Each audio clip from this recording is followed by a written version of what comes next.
மணி sir எப்படி ma'am உங்களை love பண்ணுவாரு? ப்ளீஸ் சொல்லுங்க, அவர் எப்படிப்பட்ட ஒரு லவ்? ஒரு 35 வருஷத்துக்கு முன்னாடி இந்த கேள்வியை கேட்டிருந்தா சொல்லிருப்பேன். ரொம்ப லேட்டா கேக்குறியம்மா.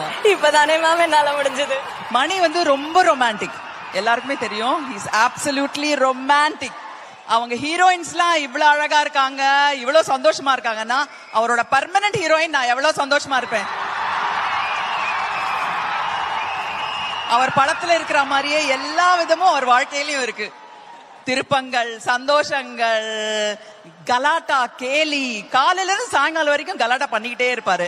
மணி பத்தி யாருக்கும் அதெல்லாம் தெரியாது. இன்னைக்கு கூட ஏதாவது கேள்வி கேட்டா நான் கேட்டேன், என்ன மணி இந்த படத்தை இவ்வளவு கஷ்டமான படம் எடுத்துட்டீங்கன்னா அவர் என்ன தெரியுமா சொன்னாரு? பூ பூ ஜுஜுபி அப்படின்னாரு. எல்லாமே லைட்டா எடுத்துக்குவாரு. இன்னொரு சீக்ரெட் நான் சொல்லணும். மணியோட படத்திலேயே எனக்கு ரொம்ப பிடிச்ச படம் வந்து நாயகன் தான். பிகாஸ் எங்க சித்தப்பா அதுல இருக்காரு. அது ஒரு சென்டிமெண்டனால ரீசன். சித்தப்பா இருக்கிறது